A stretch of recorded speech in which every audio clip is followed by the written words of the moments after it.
Joining us now to analyze today's headlines is Robert Jensen, author and a professor of journalism at the University of Texas at Austin. Hi, Bob. Hello, Sonali. A year after 250 girls and young women were abducted in Nigeria, events are taking place to mark the one-year anniversary of the horrific mass kidnapping that sparked global attention. The hashtag Bring Back Our Girls campaign received widespread support, including from famous figures like First Lady Michelle Obama and Nobel laureate Malala Yousafzai. The Nigerian group Boko Haram claimed responsibility for the abductions from the northeastern region of Chibok, and since the first incident, there have been other kidnappings, bringing the total to about 2,000. Most of the girls remain missing. A new report by UNICEF released yesterday adds to the grim picture. 800,000 children are reportedly among the 1.5 million internally displaced refugees inside Nigeria, pushed out of their homes by ongoing violence.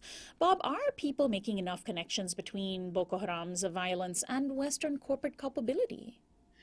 Well, Sonali, your question implies that it's not enough to just condemn terrorism and condemn ideological extremism, but it's actually important to understand the context. Are you making such a radical claim? My God. And of course, if you look at Nigeria, it's a place where that corporate culpability is most obvious. Remember, Nigeria just became an independent country in 1960. Its oil resources have been dependent on the exploitation of foreign companies, especially U.S. companies, companies like Chevron.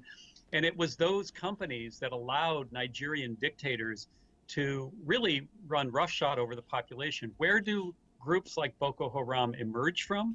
They emerge from in countries where other kinds of movements, secular movements, can't achieve the basic aims of human decency. And I think we do have to bear some responsibility for that here.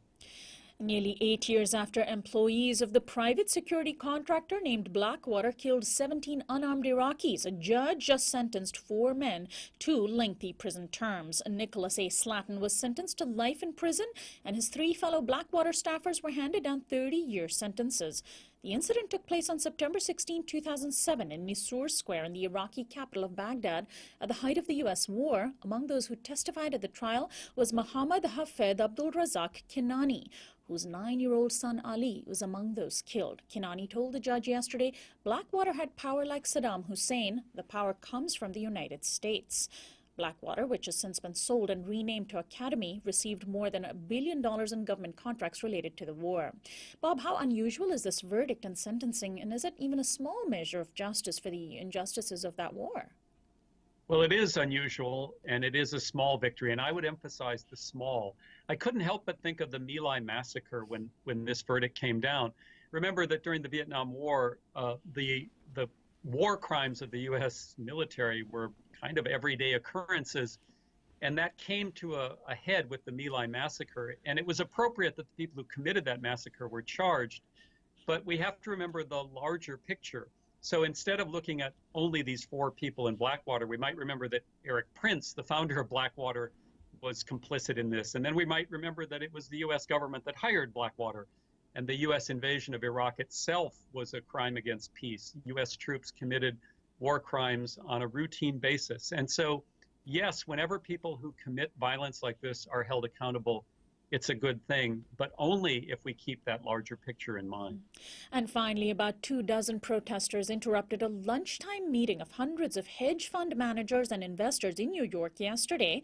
The activists called on investors to require higher wages for workers at companies like McDonald's and Burger King, as well as the Darden family of restaurants, where some of those present apparently invest their money. They chanted dignity at Darden, no poverty wages, and pay your workers, shame on you. The protest came a day after the UC Berkeley Labor Center released a report called The High Public Cost of Low Wages. According to the report, the huge profits that companies make by refusing to pay their employees a living wage are propped up by $153 billion a year in taxpayer subsidies in the form of public assistance. Tomorrow is a national day of action by the Fight for 15 campaign. Bob, can wealthy investors be shamed into raising wages? I feel there's a kind of a trick question there. Can wealthy hedge fund managers understand what shame might be? Do they have a conscience is a question.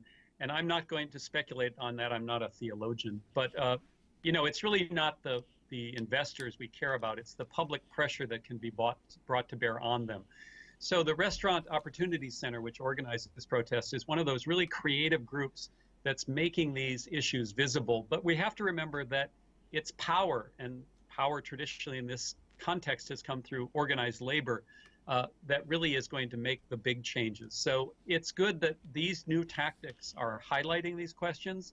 It's good that reports like the Berkeley report point out that the concept of a free market is an illusion, that the government is involved in these questions at all levels, including, in that sense, subsidizing corporations.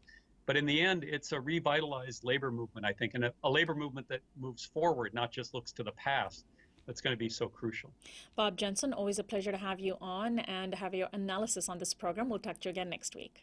Thanks, Sonali. Robert Jensen is an author and a professor of journalism at the University of Texas at Austin. He's our daily Newsflash guest expert on Tuesdays.